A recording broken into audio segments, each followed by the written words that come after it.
My demon wife की episode 58 के साथ हाजिर हूँ। जो लोग मेरे चैनल पर नए हैं और जिन्होंने मेरे चैनल को सब्सक्राइब नहीं किया हुआ वो मेरे चैनल को सब्सक्राइब कर दें, वीडियो को लाइक और शेयर कर दें। शुक्रिया।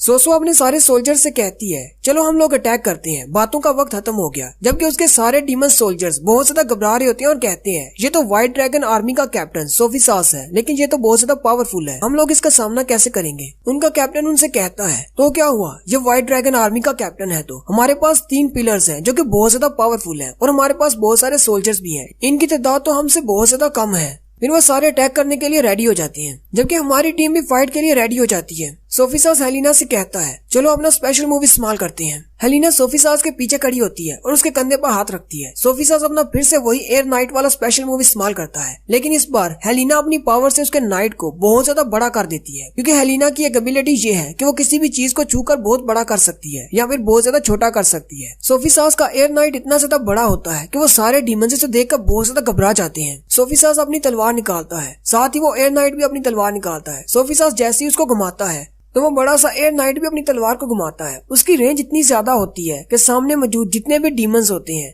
वो सारे गाजर मूली की तरह कट जाते हैं। जबकि किलियन अपने सामने एक शील्ड बना लेता है और बाकी के दोनों पिलर्स को भी प्रोटेक्ट करता है, लेकिन किलियन की बीटल शील्ड के ऊपर भी बहुत सारे क्रैक पड़ जाते हैं और साथ ही दिखाते हैं कि सोफी सास का नाइट भी खत्म हो जाता है। सोसो किलियन से कहती है तुम्हारी बीटल शील्ड तो डायमंड की स्किन की तरह बहुत ज्यादा टफ थी, लेकिन सोफी सास ने इसको भी शटर कर दिया। सोफी सास तो काफी स्ट्रॉन्ग है। म्यूकस किलियन से कहता है मुझे भी ये देखकर हैरानी नहीं हो रही कि व्हाइट ड्रैगन आर्मी का कैप्टन कितना ज्यादा स्ट्रॉन्ग है, इसी वजह से पपाते इसके हाथों मारा गया। अब तुम्हें जरा शांत रहना होगा वरना तुम भी अपने भाई की तरह मारे जाओगे। लेकिन किलियन बहुत ज्यादा गुस्सा हो जाता है और अपनी पावर को अनलीश करता है और कहता है तुम लोग अपनी बकवास बंद करो। उसी वक्त तीसरे पिलर का वो पपेट जो कि एक ड्राफ की बॉडी में है, उसका सर भी आधा कट चुका होता है, लेकिन वो उनको कहता है बस बहुत हो गया, वापस आ जाओ, हम लोग आज के लिए यहीं पर रुकेंगे। अपने सारे सोल्जर्स से कहो हम लोग वापस जा रहे हैं। किलियन उसे कहता है मैं तुम्हारी बात नहीं मानूंगा, हम लोग बहुत ज्यादा करीब पहुंच चुके हैं, हम लोग ड्वार्फ्स को भी मार सकते हैं और इन सारे इंसानों को भी। वो पिलर किलियन से कहता है क्या तुम मेरा ऑर्डर मारने से इनकार कर रहे हो।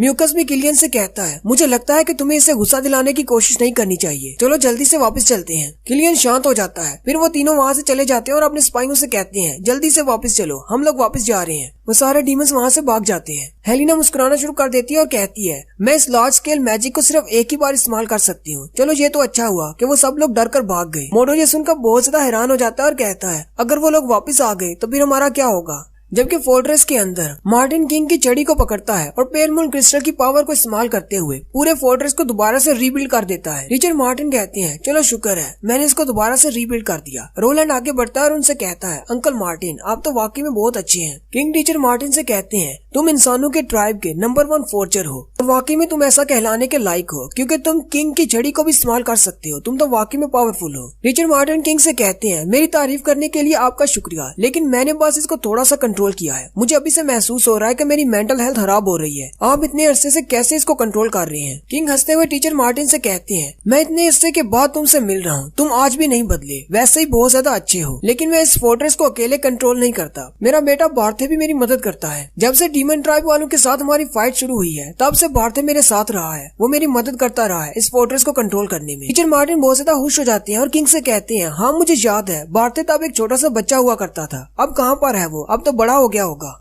किंग हान चुप हो जाते हैं, जबकि मार्विन आगे बढ़ता है और अंकल मार्टिन से कहता है असल में वो डीमन के हाथों मारा गया। टीचर मार्टिन उसे कहते हैं लेकिन ऐसा कैसे हो सकता है। साथ ही रोलैंड उनको सारी स्टोरी बताता है। जब डीमन ट्राइब वालों ने हम पर अटैक किया था तब हमारे पापा और भाई दोनों यहाँ पर थे, तो वो दोनों बहुत ही अच्छे से उनसे फाइट कर रहे थे, इसलिए उन डीमंस ने हमारे पास कुछ लोगों को भेजा।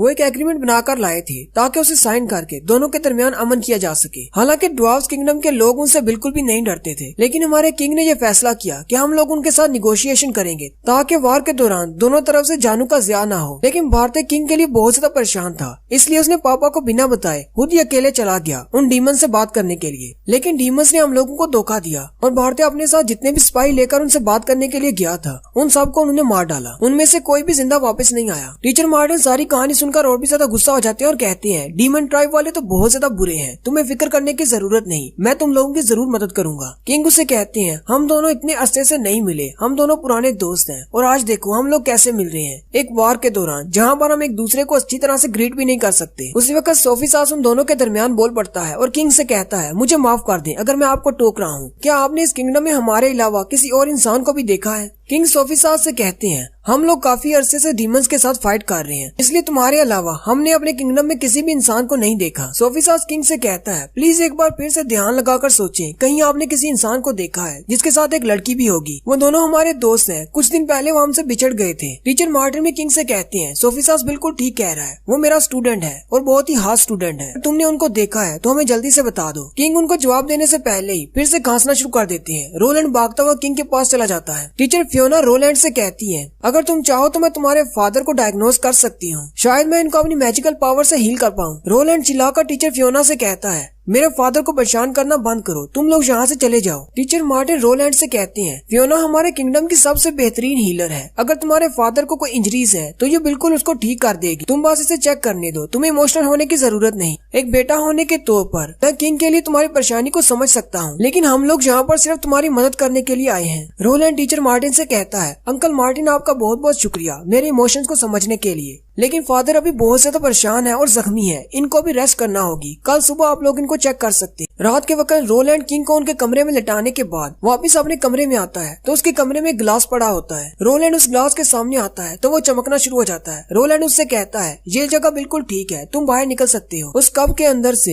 एक गंदा सा फेस निकलता है, पता नहीं ये चीज किस चीज की तरह की लग रही है। असल में इस चीज को डेड बॉडीज का पिलर कंट्रोल करता है, यानी रोलैंड उनके साथ मिला हुआ है। रोलैंड उससे कहता है, मैंने अपने भाई बार्ते को किंगडम से बाहर भेज दिया, अपने पापा की सारी एनर्जी को इस्तेमाल करवा दिया और इसी वजह से मेरे बहुत सारे डार्विन लोग भी मारे गए। पिलर उससे कहता है, लेकिन हमें क्या पता था कि इंसान आने वाले हैं, उन इंसानों की वजह से आज हमें वापस जाना पड़ा, नहीं तो हमने आज जीत जाना था। रोलैंड उस पर चिल्लाना शुरू कर देता है। वो पिलर उसे कहता है, तुम्हें परेशान होने की जरूरत नहीं, तुम्हारा भाई पहले ही मर चुका है, इसलिए अब नए किंग तुम ही बनोगे। रोलैंड उसे कहता है, लेकिन अब सिचुएशन बदल चुकी है, यहाँ पर इंसान आ चुके हैं और स्पेशली वो फोर्जिंग वाला टीचर मार्टिन भी यहाँ पर आ गया है, उसने सारे कासल को दोबारा से बिल्ड कर दिया है। पिलर उसे कहता है कि तुम्हें परेशान होने की जरूरत नहीं, वो सिर्फ इंसान है, लेकिन हमारे पास पूरी आर्मी है। रोलैंड फिर से चिल्लाकर उसे कहता है, मैंने अपनी तरफ से सारा कुछ कर दिया है जो भी तुमने मुझसे करने को कहा था, मैं तुम्हारे झूठे वादे सुन सुनकर पक चुका हूँ, जल्दी करो और मुझे इस किंगडम का राजा बना दो। रोलैंड चिल्लाकर उसे कहता है, अपनी बकवास बंद करो और जल्दी से मुझे एक्चुअल डेट बताओ कि कब तक तुम इस किंगडम को हाली करवा दोगे और कब मैं किंग की कुर्सी पर बैठ सकूंगा। पिलर उसे कहता है, अच्छा ठीक है, मैं तुम्हें बताता हूँ, तुम मुझे बस 2 दिन का टाइम दो, मैं सारी डेड बॉडीज की एनर्जी को एब्जॉर्ब करने के बाद अपने पिलर्स और आर्मी को ऑर्डर दूंगा, तो तुम्हारे पूरे किंगडम को हराने के बाद तुम्हें राजा की कुर्सी पर बिठा देंगे। रोलैंड अपने पास से एक तेजाब की बोतल उठाता है और उसके ऊपर डालते हुए उसके सारे सबूत मिटा देता है और कहता है, मुझे तुम्हारे मूव का इंतजार रहेगा। दूसरी तरफ सासो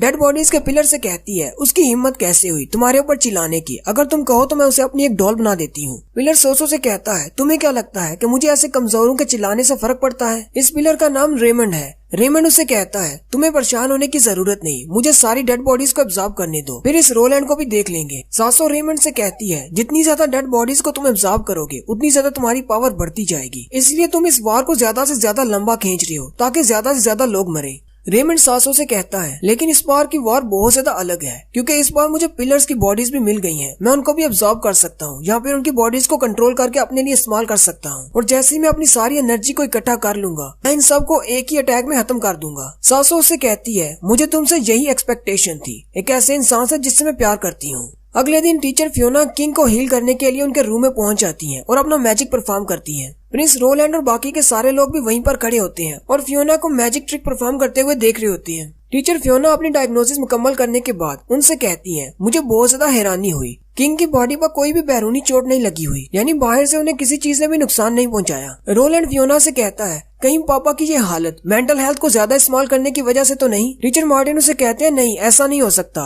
लास्ट टाइम जब मैंने उनकी छड़ी का इस्तेमाल किया था तो मैंने भी अपनी बहुत सारी मेंटल हेल्थ का इस्तेमाल किया था। मेंटल हेल्थ का मतलब बाउंड्री फोर्स। टीचर मार्टिन कहते हैं, लेकिन मैं सिर्फ 1 दिन के लिए बेहोश हो गया था और सिर्फ मेरे बाल झड़ गए थे, लेकिन जिस हालत में किंग है ऐसा तो कभी नहीं हो सकता कि मेंटल हेल्थ की वजह से उनकी ये हालत हो जाए। टीचर फियोना उससे पूछती है, रोलैंड मुझे ये बात बताओ, किंग हान की ये हालत कब से है, कितने दिनों से वो इस तरह बीमार है। रोलैंड उनसे कहता है, जब से डीमंस ने हम पर अटैक किया है तब से लेकर अब तक किंग लगातार अपनी बाउंड्री फोर्स को इस्तेमाल करते हुए इस कासल को मूव कर रहे हैं, तभी से लेकर अब तक उनकी हालत ऐसी है। सोफी सास फिर से बीच में बोल पड़ता है और उनसे कहता है, हाँ हो सकता है कि ऐसा हो, लेकिन हमें जल्दी से जियांग को ढूंढना होगा, उसकी फोर्जिंग टेक्निक हम सबसे ज्यादा बेहतर है। टीचर फियोना सोफी सास से कहती है, ऐसी बात नहीं है, असल में किंग को जहर दिया गया है। ये बात सुनते ही सारे लोग हैरान हो जाते हैं। मिनिस्टर्स भी कहते हैं ऐसा मुमकिन नहीं है, किंग को जहर कैसे दिया जा सकता है। रोलैंड भी उनसे कहता है हाँ ये बिल्कुल पॉसिबल नहीं है, क्योंकि किंग का खाना हमेशा चेक किया जाता है कि कहीं उसमें पॉइजन तो नहीं। लेकिन साथ ही रोलैंड ये सोच रहा होता है ये औरत तो बहुत ज्यादा बुरी है, इसने इतनी जल्दी कैसे पता लगा लिया। हालांकि मैंने उस पॉइजन को बहुत ही अच्छे तरीके से बनाया था ताकि कोई भी उसे डिटेक्ट न कर सके। ये इंसान तो दिन ब दिन मेरे लिए मुश्किलें क्रिएट करते जा रहे हैं।